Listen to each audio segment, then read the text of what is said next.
Este punto de vista es mi tercera entrega de la serie de puntos de vista que estoy dedicando a este tema muy importante abordado por este periodista de el medio independiente de internet, The Free Press, la prensa libre, este periodista que se llama Peter Sadovnik y que no ha dado una señal de dónde se encuentra él en el tema religioso. Es un periodista con un prestigio de investigador y de reportero de distintas partes que ha escrito para medios de distintas ideologías y en consecuencia aquí hace un trabajo realmente de reportero. Este periodista Peter Sadovnik aborda luego este tema que yo pondría como título de esta tercera entrega de esta serie, que es ¿por qué regresó la racionalidad de Dios? Y este tema racionalidad de Dios es un término que yo uso, que no utiliza Peter Sadovnik. ¿Por qué? Porque la idea que había difundido este superateísmo que pusieron de moda los famosos 4 jinetes del apocalipsis, grandes autores ateos, de los cuales solamente 2 siguen vivos, fue que Dios era completamente irracional. Nadie que pensaba realmente podía creer en Dios. Y como personas de enorme inteligencia y de gran influencia cultural están yendo en la dirección completamente opuesta a esta, ¿no? Y Peter Sadovnik entrevista a Jonathan Haidt, ¿no? H-A-I-D-T. Haidt es el crítico cultural probablemente más influyente en la actualidad. Sus 2 últimos libros han sido entre los libros más vendidos según el New York Times, y el más importante es el libro reciente que se llama La generación ansiosa. No sé si está en español, pero es un libro que no solamente ha sido elogiado por liberales políticos y conservadores políticos, ¿no?, en todo el espectro, sino que ha hecho que varios estados norteamericanos, algunos estados bien liberales como el estado de Washington en el noroeste de los Estados Unidos, como estados conservadores, como Arkansas, por ejemplo, hayan implementado la prohibición del uso de celulares en las escuelas, ¿no? Una medida que ha sido extremadamente revolucionaria y que ha cambiado el perfil de la educación en estos distintos estados. Es decir, Haidt es un intelectual que no solamente es muy leído, sino que además ha tenido impacto político, y de ahí pues su importancia, ¿no? Sadovnik entrevista a Haidt para este artículo y Haidt le dice a Sadovnik: hay algo absolutamente inevitable en este proceso de reevaluación de la religión. Yo creo, dice Haidt, que hay un agujero que tiene la forma de Dios en todo corazón humano. Y creo que ha sido puesto allí por la evolución. O sea, miren ustedes, Haidt no está hablando de San Agustín de Hipona, que dice básicamente lo mismo. Me creaste, Señor, para ti y permaneceré inquieto y seguiré inquieto hasta que no descanse en ti. Es decir, que hay un agujero con la forma de Dios que solamente Dios puede llenar en cada corazón humano. No, Haidt dice, esta es una consecuencia de la evolución, es lo mejor que le puede pasar al ser humano, tener esta necesidad. Y Haidt dice que el filósofo francés, gran matemático y profundo católico, Blaise Pascal, tenía razón en todas las cosas que escribía sobre la fe, ¿no? Pascal, que como digo es este gran matemático al que le debemos varios descubrimientos en las matemáticas, al mismo tiempo de ser un extraordinario científico, era un devoto católico que además decía: mi fe es la fe de Abraham, Isaac y Jacob, no la fe de los filósofos. Es decir, una fe sentida, vivida, intensa, devota, herida, pero revelada, no fruto de un razonamiento. Y Haidt le sigue diciendo a Sadovnik, ¿no? Nosotros hemos evolucionado en un largo periodo hacia los conflictos y la violencia de grupos, y hemos evolucionado hacia una capacidad para crear círculos sagrados de tal manera que nos aúnan los unos a los otros de una forma que crea una comunidad mucho más fuerte. Esa es la teoría de Haidt, ¿no? ¿Dónde está Haidt en la creencia personal de la fe? No lo sabemos. Pero el hecho de que un intelectual de esta influencia diga, ¿no?, la necesidad de Dios es algo intrínseco al hombre.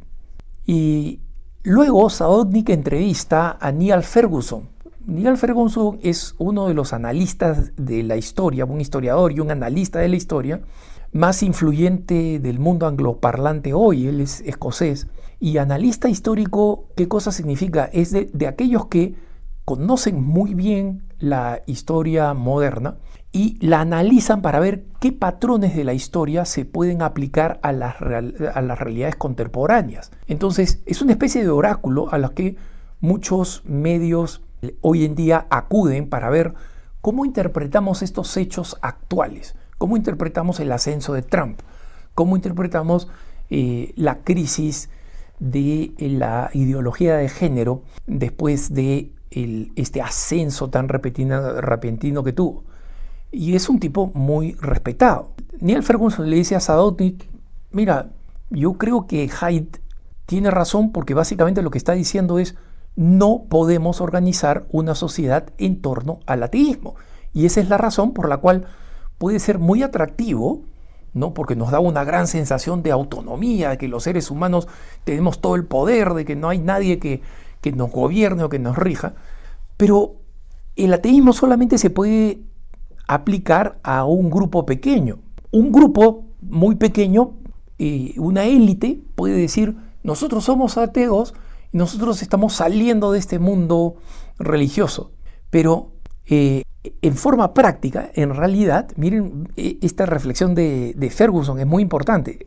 En forma práctica, esas personas se pueden dar el lujo de ser ateos porque el resto de creyentes siguen manteniendo la cultura viva. Pero si todo el mundo se volviera ateo, entonces todos descenderíamos a la pesadilla de Raskolnikov, ¿no? A la pesadilla de Raskolnikov. ¿A qué se refiere Ferguson? En esta novela excepcional, una de las mejores de la historia contemporánea, Crimen y Castigo de Fedor Dostoyevsky, el personaje principal se llama Rodion Raskolnikov, ¿no? Y es una persona que ha cometido un crimen, y el crimen, él se ha salido con la suya, ha sido capaz de ocultarlo, pero lo que lo va a llevar finalmente al reconocimiento de este crimen con el que pudo haberse salido con la suya es el horroroso nihilismo y la total descomposición de la sociedad que sucedería si todo el mundo pudiera salirse con la suya con un crimen y no existieran principios morales que rigieran la vida, y que estos principios morales están básicamente sostenidos en el mundo por la fe. Niall Ferguson dice, lo fascinante de la novela Crimen y Castigo es que lo que Dostoyevsky presentaba como una pesadilla se terminó volviendo realidad con el comunismo y con el fascismo y con el nazismo, ¿no? Y en consecuencia, esta especulación teórica de Dostoyevsky que ponía en este personaje Raskolnikov en realidad terminó siendo una profecía terrible. Y por eso Zadotnik comienza a explicar en su artículo el caso de algunos agnósticos o incluso de personas que simplemente eran no religiosas, personas famosas, que han comenzado a cuestionar públicamente el ateísmo y a expresarse a favor de la racionalidad de Dios en general y del cristianismo en particular. Menciona cómo en febrero del 2024 el podcaster más famoso de Estados Unidos, el más seguido de lejos, una persona a la que todo el mundo que es famoso o quiere volverse famoso quiere ser entrevistado, que se llama Joe Rogan, tuvo una conversación con un quarterback, es decir, un jugador de fútbol norteamericano, en la posición más importante, el que se llama Aaron Rodgers, ¿no? Él es muy conocido, muy popular. Rogan trae a todos estos tipos de personalidades, trae a jugadores famosos. Y Aaron Rodgers no es el máximo ejemplo de vida moral o de vida cristiana, pero cuando se pone a discutir con Rogan sobre la crisis que está viviendo Estados Unidos, Rodgers le dice, solamente acá hay una solución, necesitamos a Jesús, necesitamos a Jesucristo. Y Joe Rogan le contesta de manera bastante aprobatoria, ¿no? Y 5 años antes, el mismo Rogan había tenido a Richard Dawkins, a uno de los jinetes del apocalipsis ateo, y los dos juntos se habían burlado y habían bromeado de los cristianos, para que vean este cambio de solo 5 años de una personalidad como Joe Rogan. En abril de 2024, uno de los más famosos y controvertidos comediantes británicos, que además se ha convertido que se llama Russell Brand, que se ha convertido en un símbolo de la contracultura y que tiene 11 millones de seguidores en X, ¿no? En el antiguo Twitter, anunció que se iba a bautizar. Él no especificó en qué denominación cristiana, perfectamente podría ser católico, ¿no? Porque ha utilizado mucha simbología católica en sus cuentas de Twitter cuando se toma fotos o videos. Y cuando anunció esto, Russell Brand dijo, yo sé que muchas personas son bastante cínicas respecto del creciente interés en el cristianismo y en el retorno a Dios, pero para mí, por mi experiencia personal, tipo que ha estado metido en sexo, en drogas y además muy conocido por esto, dice, pero para mí esto es absolutamente obvio. Mientras que desaparece el sentido de este mundo moderno y nuestro sistema de valores y nuestras instituciones comienzan a romperse, cada uno de nosotros se está volviendo cada vez más consciente, cada vez es más necesario algún tipo de despertar, algún tipo de figura que le den sentido a todas nuestras vidas y a la vida y a todo lo que está alrededor de nosotros. Y para mí esto es profundamente interesante. Es lo que dijo Russell Brand. Y de ahí Sadovnik salta a otra figura muy importante, uno de los fundadores de PayPal y uno de los fundadores iniciales y de inversionistas iniciales de Facebook.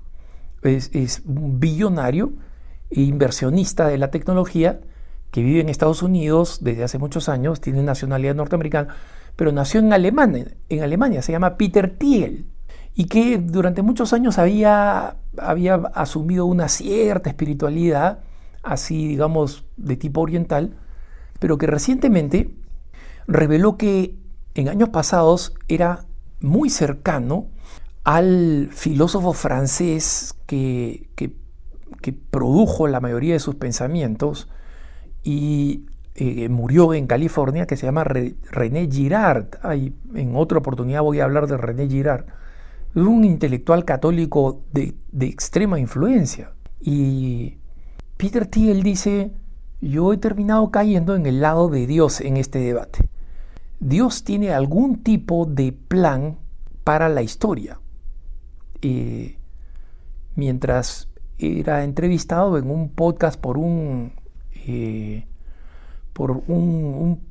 pastor evangélico de una denominación evangélica más o menos conocida, ¿no?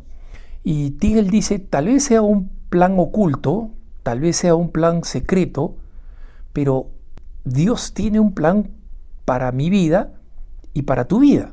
Y Sadovnik dice, este era un momento realmente destacado, porque uno de los dioses del Valle del Sílice, ¿no? del mundo de la gran tecnología, que siempre ha argumentado que la tecnología es la solución a todo y que había propuesto la tecnología va a ser lo único que va a curar la muerte, y que no existía un Dios verdadero y que los seres humanos eran solamente humanos, limitados, mortales y a la merced de todas las fuerzas más grandes.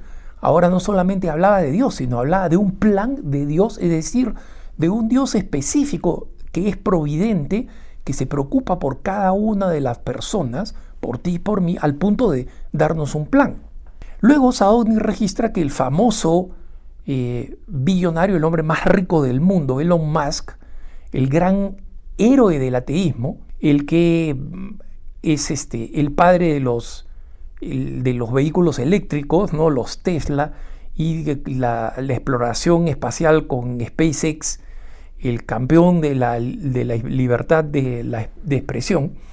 Bueno, Elon Musk, que siempre había promovido este culto a la tecnología, que es lo que le ha vuelto billonario, y que creía que Dios no tenía ningún tipo de ascendiente o de importancia, se sentó con Jordan Peterson, ¿no? Este psicólogo canadiense, el que ha estudiado la intersección de religión con la ideología, del que vamos a hablar más adelante, para discutir sobre Dios. Y ahí Musk le dijo: mira, yo en realidad hoy en día soy un actual gran creyente en los principios del cristianismo. Y luego Musk, que ha comprado X, ¿no? Que justamente cuando se llamaba Twitter, Musk compró Twitter y lo convirtió en X, no solamente dice que él es un gran creyente de los principios del cristianismo, sino que además cree en la necesidad de un cristianismo militante. Es decir, él en X escribió lo siguiente en su cuenta, que es una de las más seguidas del mundo. Dice: a menos que exista mayor valentía y mayor decisión para levantarse por lo que es justo y correcto, la cristiandad va a morir. Y estos son cambios bastante poco precedentes que Zadokny explica cómo están llevando a este renacimiento de la religión. Que tengas un buen día.